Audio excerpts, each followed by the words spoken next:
So this is Terry Davies, the composer behind The Midnight Bell, a 2021 dance theatre production by Matthew Bourne that's being reprised at Sadlers Wells this summer. The production is about a tavern in 1930s Soho, where various characters, often from boarding houses, gather at night to share their hopes and their dreams.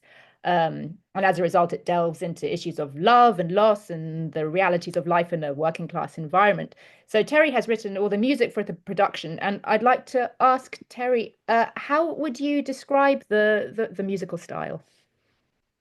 I would say it's sort of contemporary. It's an accessible contemporary style. Let's say there are some archive songs from the period that are incorporated into the action, and but my stuff plays against those to some extent, and is more about the psychology before big inside the characters and where they're coming from, their journeys, their inner life. That's the job of the music, I think. Okay, and you say it's contemporary. Are we talking sort of contemporary classical music style or something? Yes, I've got, but not yes, but I would say that it's very accessible. It's the kind of music you would easily hear around film dramas and so on. So that's just kind of partly my world. So it's there's nothing that's going to push an audience away, but it's classical in that particular way, I'd say. Okay, and I'd like to ask, how closely did you collaborate with Matthew Bourne on the music, or to what extent did you sort of discuss the music together and what he envisaged for it? Well, we've worked together for a long time now, so it's really quite easy. We do talk a lot about what goes on, and Matthew's concept, where he's coming from, and as the ideas are developing, you know, initially for him, and he starts to work with Les Brotherston, the designer, the world starts to solidify really, and so I'm usually on the side of that process as well, and then I'm writing as Matthew is creating his scenario really. Okay, so what did he envision then in terms of the music? I mean, his style is quite, I don't know, God, how do you describe this? Gritty. Yeah, is that something that he wanted for the music as well? um I don't know how if it's gritty in that sense. I think he would agree that it's more about the inner life of the characters. I think his references when he was talking about the music that he thought might be appropriate, he was talking about kind of darker television dramas and that sort of thing. So there was quite a lot of those reference points when we were talking about things earlier on, and then but once I start to write, hopefully everything clicks and he can see how it would work for what he's imagining. We do. It's not a difficult process, and so we've worked. This particular show was really happen. It was kind of meant to be. Really, it happened during COVID, and it was very easy actually. And Really? so there were no dead ends.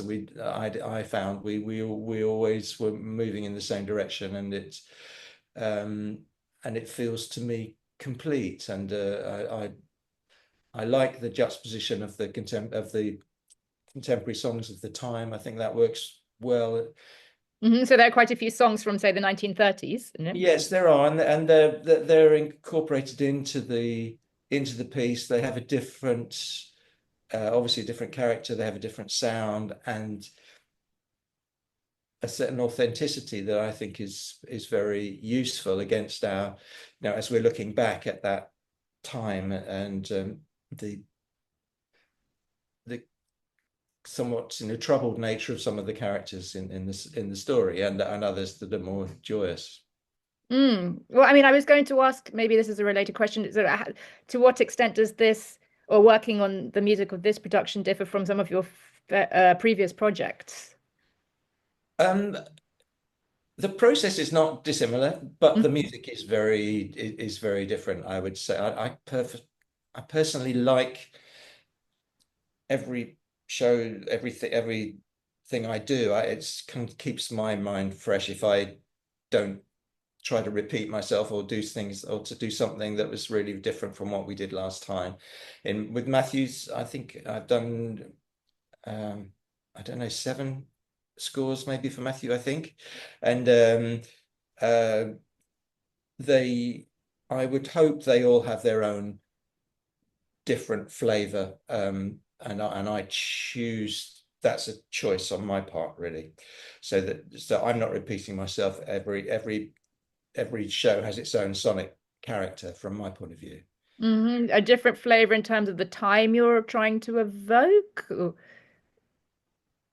Uh, the emphasis lies, like this one you say you're quite focused on the psychology of the characters, is and previous have you been focused on something else? No, I think this. No, I think that. I mean, perhaps more than the others, but I think that's always a part of what you're trying to do. And Yeah.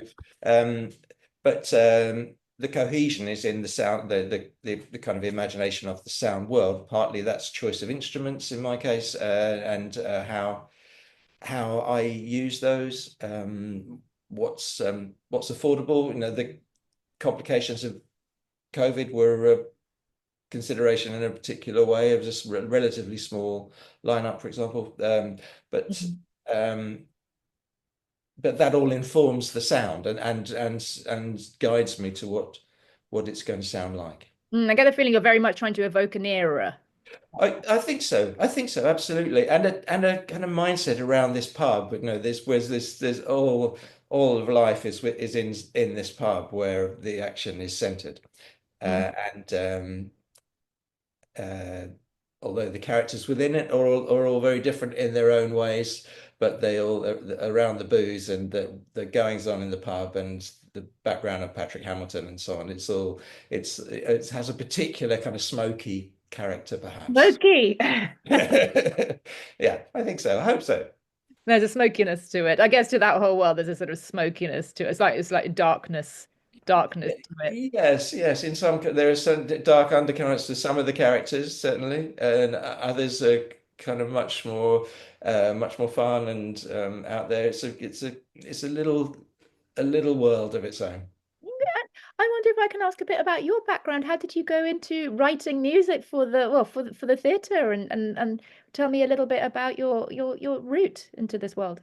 Well, I studied music and sound recording when I was as was my degree, and I started out as very briefly as a sound engineer, very briefly, and then I realized that wasn't going to be my world, and I was much interested what was happening, more interested in what was happening the other side of the glass, and so I started orchestrating for clients in the studio I was working with, and then through that, through doing a lot of orchestration in the studios, I was approached by a theatre to do some work, and I'd never done any theatre, so I started to get into that in quite a big way. Did lots of work at the National Theatre, um, and then it sort of seemed a natural sidestep to move into uh, uh, conducting initially for films. I conducted an awful lot of films and television things over the years.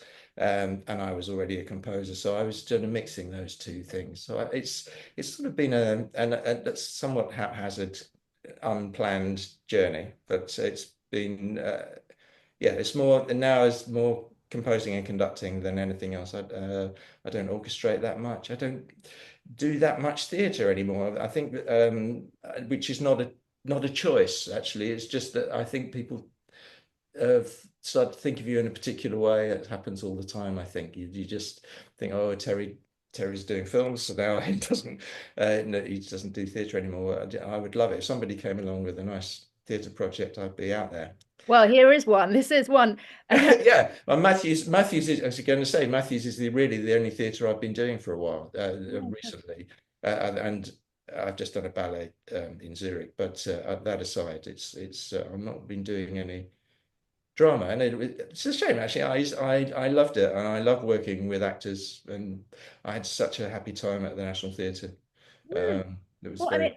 Yes. I was going to ask what for you is the main difference in writing for the theatre and writing for film, say. Um, it is quite different in many ways, I think. Apart from the obvious sort of technical things of Mm. just having to make things fit in microseconds. Yes, in a film, Uh, that's what you have to yeah, do. that's right. Yeah. But and in theatre, you're quite often doing a technical role of covering a scene change or something like that, and so your job is it has a particular out front role, and sometimes that of course you would be getting into underscoring, and that's more the area where there's a cross fertilization with film and so on. Mm. But it's the approach is different. I mean, one of the lovely things about theatre is that you are in a small team, and the same with Matthew's work. It's a small team. You probably know each other reasonably well. You certainly interact with the performers, and so it's very much more immediate. And in a film, you're I'm sitting in my room here. I never meet an actor. No, I don't. I get to meet the director and the producer, and obviously the musicians when I record the music. But um, I don't necessarily mean that. I don't necessarily mean meet all of the rest of the team, except perhaps at a cast and crew screening. Does that Uh, mean that in a theatre there's more scope for kind of tailoring the music to more precisely to the individual because you get to know the actors or you get to know the dancers, and so well, you. there is that. I mean, it is nice when it's lovely when you meet the actors or the dancers, and um, and you can write for them. That is a lovely thing. And obviously if it's a song, when talking about dance, you see it, you hear it, and so um, that connection is very tight, and very rewarding, really. Has that been the case in Midnight Bell? Or. Oh yeah, always. I mean, always really. For the revival now. It's going to do quite an extensive tour, actually, UK tour, as well as Sadler's Wells, and but I've been a bit busy with other things, so I haven't been able to join them as I would normally do. But obviously, when we were mounting it, then certainly I was very much around as far as COVID would allow. Yeah. And I imagine in the theatre, maybe there's more because you don't have to make it fit so precisely to the second. Maybe there's more freedom, in what you're able to do as a composer. I don't know. Yes, Yeah. yes, I think it's less prescriptive. I think that's true. You get everything is scrutinized microscopically when you're dealing with images on screen, and I've been doing quite a lot of animation recently when you're really being frame accurate most of the time, like 1/25th of a second accurate. So Hmm. that's entirely different, I imagine there's and a satisfaction almost like balancing a mathematical equation or something, in that. yeah, no, there is that. It's very satisfying, actually. It's really nice. I quite enjoy that. I've got the slightly geeky part of my head enjoys those calculations, saying, "Oh, if I do that there, I can actually hit that moment there and change exactly there." And Which is fun, but maybe yeah, then it is. can It be. is. It is. But it's very satisfying. Yeah, Yeah, but maybe hard to sometimes you'll have to let things go, won't you? Because you think, oh, it doesn't that won't work if I include that. certainly. Whereas Yeah. when in theatre, perhaps you can sort of go off on one. Yes, absolutely. Absolutely. Yeah. And yes. And if there's live music in the theatre, which is always a bonus, then it's a two-way performance. So the musicians are reacting to the stage and vice versa to some extent. So that that's a very enjoyable thing to witness as well. And what about in terms of the emotion that you put into it? I mean, I'm thinking off the top of my head here, but I wonder, because of film, everything is in close up. Does that mean the music plays more or less of a role because you see the drama sort of right there, whereas in a theatre it's further away? Does everything become bigger in a theatre in some ways? I mean, I suppose you get very epic film scores, but I wonder if that somehow plays into it in any way. Uh, yes, it can do. I mean, there are no rules, to be honest, Anna. So it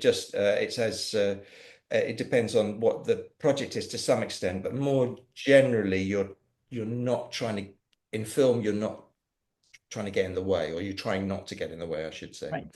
So you want to it's clear why you're writing a cue for a film, what you're trying to highlight or to encourage in the response of whoever's viewing it, but you don't necessarily want to be obtrusive doing that. So that is different, certainly, and sometimes the smallest gestures are the most effective.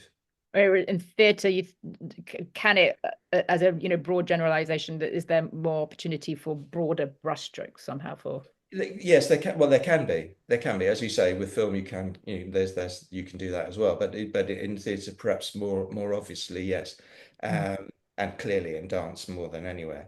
Yes.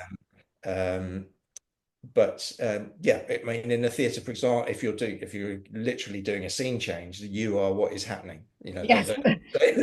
There's stage crew or whatever, or actors coming on and off, but and lighting and so on. But you're effectively lifting the experience from one moment to another. So Yes. clearly, you want to be there. Yeah. Indeed. Well, Terry, thank you so much for giving up your time to talk to me.